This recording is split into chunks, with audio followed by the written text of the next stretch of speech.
Bonjour à toutes et à tous, ici Stanislas Franquiel, historien du sport actuellement masqué.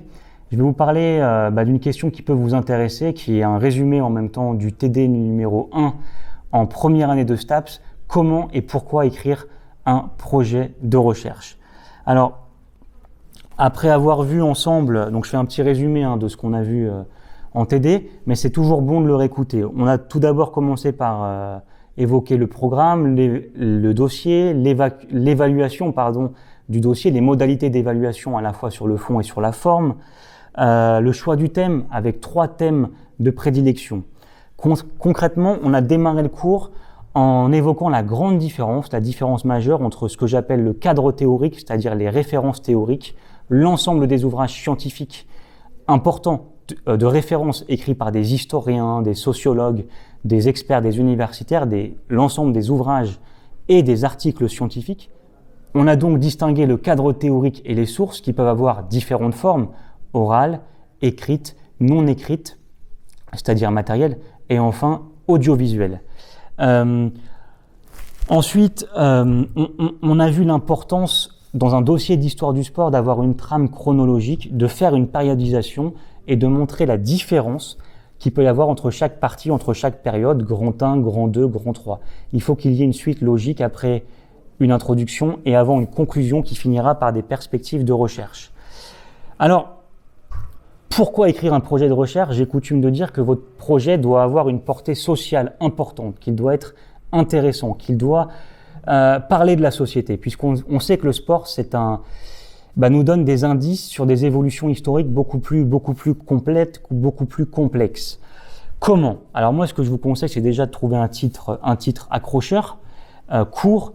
Tout est dit dans le titre. Il faut qu'il y ait à la fois l'espace géographique et aussi les bornes temporelles, des dates.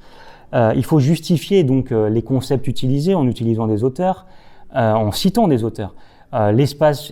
Justifier les bornes géographiques, les bornes chronologiques, et puis avoir une méthode en 3 temps. Premier temps, je vais constituer mon cadre théorique, c'est-à-dire que je vais lire. Deuxième temps, je vais m'apercevoir, en me repérant dans mon cadre théorique, dans mes auteurs, les points communs, les différences, les redondances, je vais m'apercevoir qu'il y a un manque.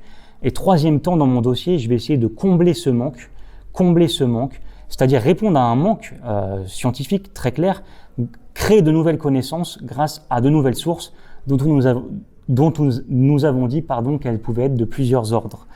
Et avec un principe fort, c'est que plus il y a de sources, mieux c'est, pour pouvoir comparer et ne pas être utilisé, instrumentalisé, par exemple, par un seul informateur. Ensuite, nous avons vu un article pionnier, un article très important de l'histoire du sport, d'Alfred Wahl, publié en 90 dans Actes de la recherche en sciences sociales, Le football, un nouveau territoire de l'historien. Alors nous avons vu quels étaient les manques à l'époque en 90, pourquoi ce retard a été rattrapé.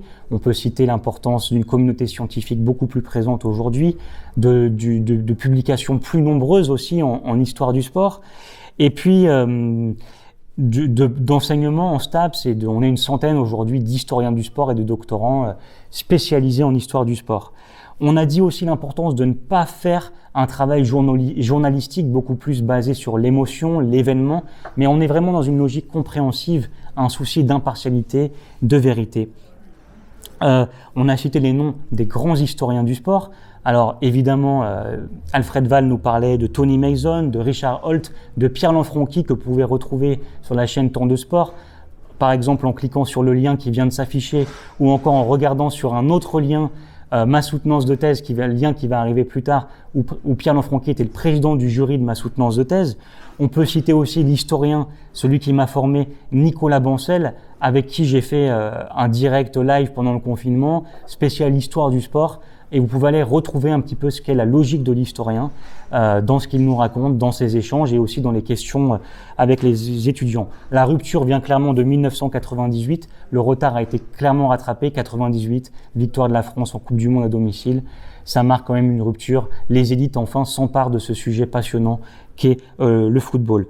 Alors, pour finir, je vous dirais un conseil pour votre dossier d'histoire du sport. Plus vous aurez un sujet petit, précis, plus ce sera simple, puisque vous pourrez le problématiser, vous pourrez identifier des lectures, vous pourrez identifier des sources, vous pourrez l'interroger aussi d'un point de vue géographique et d'un point de vue temporel. Donc je vous conseille vraiment de resserrer votre sujet. Sinon, je vous dirais, c'est trop vague. Pour finir, moi je dirais que l'histoire du sport doit s'écrire en s'inspirant d'un contexte social, culturel, politique et économique. Et je finirai sur les 3 grands principes de l'histoire du sport définis par Nicolas Bancel et Jean-Marc Gaiman dans leur ouvrage Du guerrier à l'athlète. Premièrement, contextualisation et interprétation théorique. Deuxièmement, mise en évidence de processus et de rupture. Troisièmement, construction du fait historique par le croisement des sources.